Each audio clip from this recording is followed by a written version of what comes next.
খালেদা জিয়ার অবস্থা একটু ভালোর দিকে, বিএনপির আনুষ্ঠানিক ব্রিফিং। অতি গুরুত্বপূর্ণ ঘোষণা করে উপদেষ্টা পরিষদের চেয়ারপারসনের জন্য দোয়া। দেশবাসীর সমর্থনে জিয়া পরিবারের শক্তি, মন্তব্য তারেক রহমানের।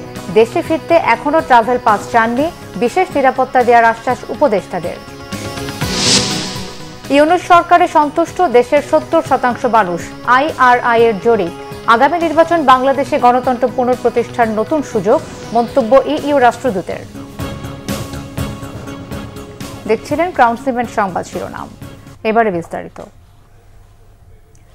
বিএনপি চেয়ারপারসন বেগম খালেদা জিয়ার অবস্থা আগের চেয়ে একটু ভালো জানিয়েছেন তার ব্যক্তিগত চিকিৎসক অধ্যাপক ডাক্তার AZM জাহিদ হোসেন। তাকে বিদেশে নেওয়ার সিদ্ধান্ত নির্ভর করছে মেডিকেল বোর্ডের সিদ্ধান্ত ও বেগম খালেদা জিয়ার শারীরিক অবস্থার উপর। যুক্তরাজ্য থেকে একটি মেডিকেল টিম আজ ঢাকা আসছে বলে জানান তিনি। কোনো গুজবে কান না দিয়ে বেগম জিয়ার জন্য দোয়া করতে দলের নেতাকর্মী সহ দেশবাসীকে আহ্বান জানান ডাক্তার জাহিদ। আরও জানাচ্ছেন আহমেদ সরোয়ার। সোমবার থেকে বেগম খালেদা জিয়ার শারীরিক অবস্থা নিয়ে কিছু গুজব ছড়িয়ে পড়েছে সারা দেশে। এমন পরিস্থিতির পর মঙ্গলবার দুপুর 12:30টার দিকে রাজধানীর এভারকেয়ার হাসপাতাল ফটকের সামনে সংবাদ সম্মেলনে বেগম জিয়ার সবশেষ শারীরিক অবস্থার কথা জানান তার ব্যক্তিগত চিকিৎসক অধ্যাপক ডাক্তার AZM জাহিদ হোসেন। এ সময় তিনি জানান বেগম খালেদা জিয়া আগের চেয়ে ভালো আছেন। ওনাকে গত 27 তারিখ থেকে সিসিউতে উনি চিকিৎসাধীন আছেন। আল্লাহর অশেষ মেহেরবানিতে ডাক্তাররা যে চিকিৎসা দিচ্ছেন সেই চিকিৎসা উনি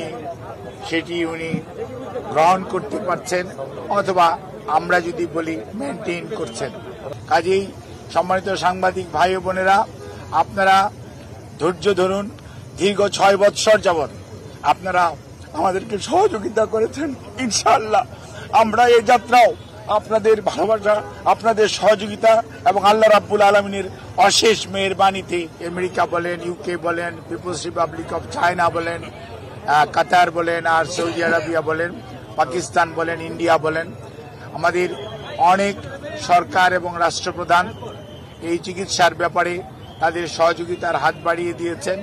আমরা এই সংকটময় মুহূর্তে আপনাদের মাধ্যমে দেশবাসীর কাছে ওনার সুস্থতার জন্য দোয়া চাই এবং আল্লাহ রাব্বুল আলামিন যাতে দেশবাসীর দোয়া, সারা পৃথিবীর অনেক মানুষের ওনার প্রতি ভালোবাসা এবং দোয়ার কারণেই হয়তোবা উনি এই যাত্রায় সুস্থ হয়ে উঠবেন বলে আমরা আশা করি।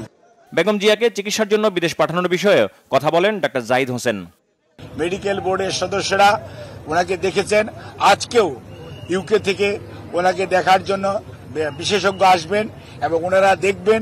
দেখার পরবর্তীতে ওনাকে যদি ট্রান্সফারেবল হয়, আমাদের যদি ট্রান্সফার করার প্রয়োজন পড়ে মেডিকেল বোর্ড মনে করে, তখনই ওনাকে সেই যথাযথ সময়ে ওনাকে চিকিৎসার জন্য দেশের বাইরে নিয়ে যাওয়া হবে। আমাদের সকল প্রস্তুতি আছে, কিন্তু সর্বোচ্চটা মনে রাখতে হবে যে রোগীর বর্তমান অবস্থা এবং সর্বোপরি মেডিকেল বোর্ডের পরামর্শের বাইরে কোনো কিছু করার সুযোগ এই মুহূর্তে আমাদের নেই। কোন ধরনের গুজবে কান না দিতে দলের নেতাকর্মী ও দেশবাসীর প্রতি আহ্বান জানান বিএনপির নেতা। আমাদের দলের পক্ষ থেকে জানানো হয়েছে, আমাদের দলের সিনিয়র যুগ্ম মহাসচিব জনাব রিজভী আহমেদ ওনার স্বাস্থ্য ব্যতীত অন্যান্য বিষয়ে আপনাদেরকে মাঝে মাঝে ব্রিফ করবেন।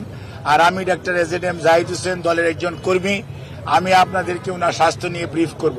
এর বাইরে আপনারা অন্য কারো ব্রিফিং এর প্রতি কোনো ধরনের কান না দেওয়ার জন্য দল আপনাদেরকে অনুরোধ করেছে। আপনারা যদি এটা মানেন, ফলো করেন, তাহলে আর কোনো গুজবের ছড়ানোর সুযোগ থাকে না।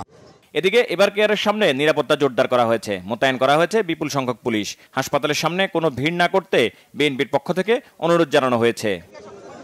আহমেদ সরোয়ার, বাংলা ভিশন, ঢাকা। উপদেষ্টা পরিষদের বিশেষ বৈঠকে সাবেক প্রধানমন্ত্রী ও বিএনপি চেয়ারপারসন বেগম খালেদা জিয়াকে রাষ্ট্রের অতি গুরুত্বপূর্ণ ব্যক্তির মর্যাদা দেওয়ার সিদ্ধান্ত হয়েছে। সকালে রাষ্ট্রীয় অতিথি ভবন যমুনায় প্রধান উপদেষ্টা অধ্যাপক ডক্টর মোহাম্মদ ইউনূসের সভাপতিত্বে উপদেষ্টা পরিষদের বিশেষ বৈঠক অনুষ্ঠিত হয়। বৈঠকে বিএনপি চেয়ারপারসনের রোগ মুক্তি কামনায় বিশেষ দোয়া করা হয়। এছাড়াও দেশবাসীর কাছে বেগম জিয়ার সুস্থতার জন্য দোয়ার আবেদন জানানোর সিদ্ধান্ত হয় উপদেষ্টা পরিষদে। প্রধান উপদেষ্টার সভাপতিত্বে উপদেষ্টা পরিষদ সিদ্ধান্ত নেয় বেগম খালেদা জিয়াকে রাষ্ট্রের অতি গুরুত্বপূর্ণ ব্যক্তির মর্যাদা দেওয়ার। পরে যমুনার সামনে পরিকল্পনা উপদেষ্টা, আইন উপদেষ্টা ও প্রধান উপদেষ্টার প্রেস সচিব ব্রিফিংয়ে উপদেষ্টা পরিষদের নেওয়ার সিদ্ধান্ত ঘোষণা করেন।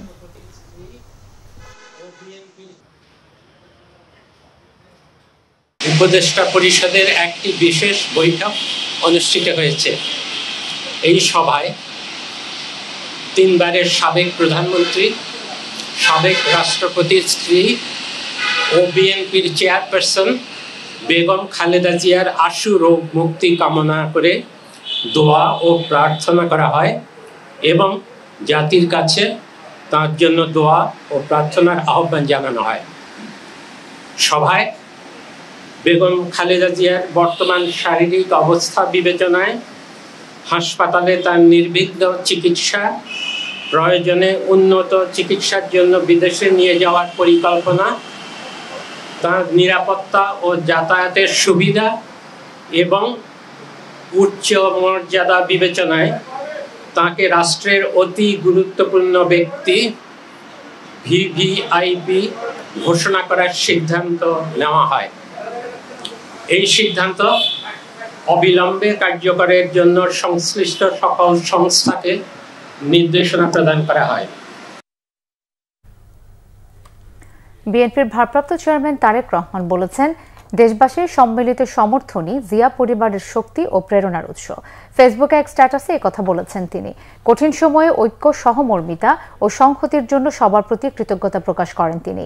শহীদ রাষ্ট্রপতি জিয়াউর রহমান এবং সাবেক প্রধানমন্ত্রী বেগম খালেদা জিয়ার বড় ছেলে তারেক রহমান স্ট্যাটাসে এভার কেয়ার হাসপাতালে চিকিৎসাধীন বেগম খালেদা জিয়ার প্রতি দেশের মানুষের ভালোবাসার কথাও উল্লেখ করেন।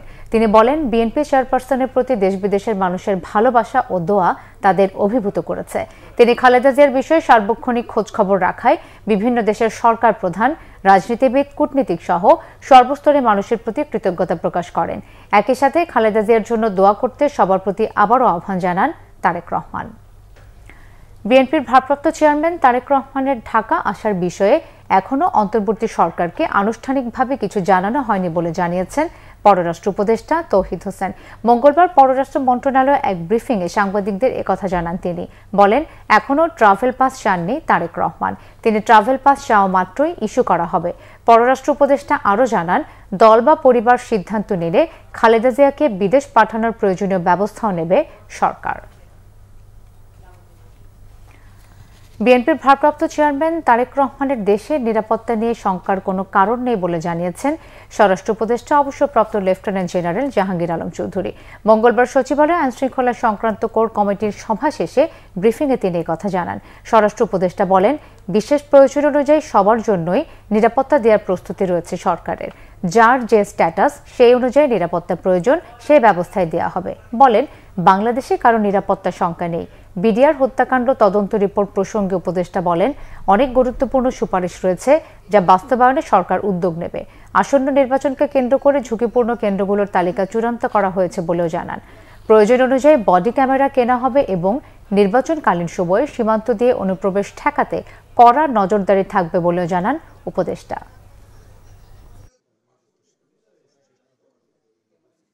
এই ব্যাপার নিয়ে আমাদের এখানে কোনো আলোচনা তাদের কারো কোনো এই বাংলাদেশে কারো কোনো নিরাপত্তার কোনো শঙ্কা নেই। আমরা সবার জন্যই প্রস্তুত, স্বরাষ্ট্র মন্ত্রণালয় সবার জন্য প্রস্তুত আছে এবং স্পেশালি যাদের জন্য দরকার তাদের জন্য স্পেশাল যেটা দেওয়ার দরকার ওইটার জন্য আমরা প্রস্তুত আছি।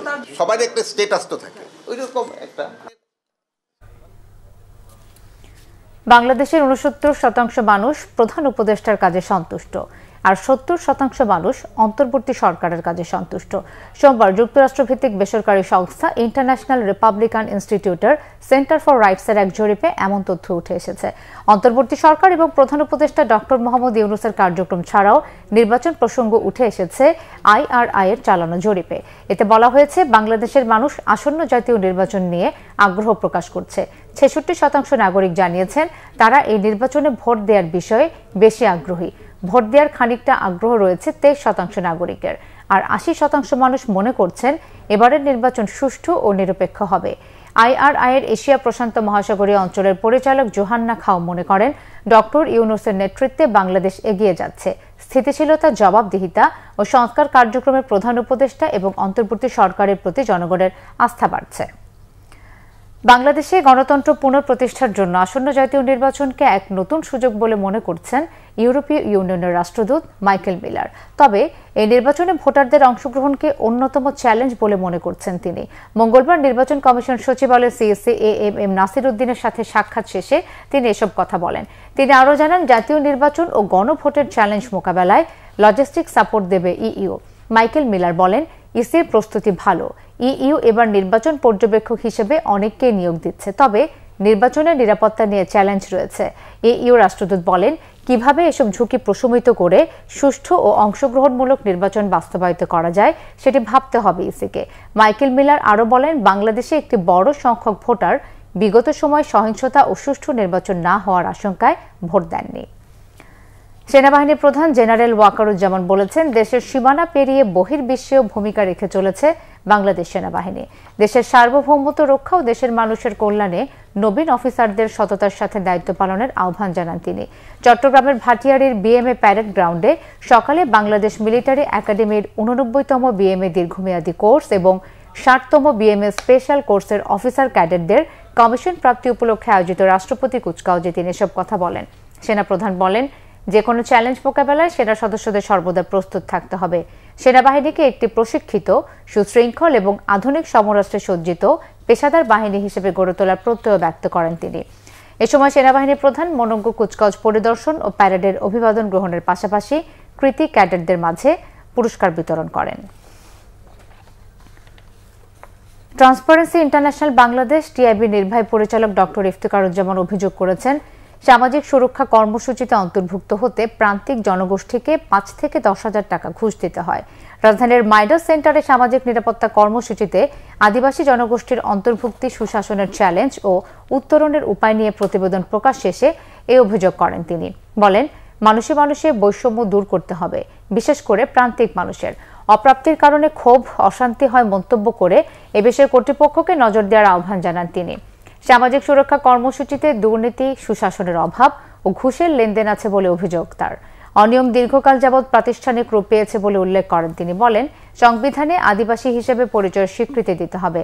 পার্বত্য অঞ্চলে ভূমি কমিশন হলেও কার্যকর হয়নি জানিয়ে বাধা দূর করার পরামর্শ দেন তিনি। শান্তি চুক্তি বাস্তবায়নের আহ্বান জানিয়ে ডক্টর ইফতেখারুজ্জামান বলেন, গণতান্ত্রিক বৈষম্যহীন সমাজ গঠন করতে চাইলে আদিবাসীদের বৈষম্য দূর করতে হবে। এই ছিল এখনকার মতো। পরের সংবাদ সন্ধ্যায় 6টায়, এর আগে 5টায় রয়েছে নিউজ টপ 10 দেখার আমন্ত্রণ রইল। এছাড়া বাংলা ভিশন সংবাদ ও সংবাদ সংশ্লিষ্ট অনুষ্ঠান দেখতে ভিজিট করুন www.bbnews24.com ও facebook.com/banglavisionnews এবং সাবস্ক্রাইব করুন youtube.com/banglavisionnews। ধন্যবাদ।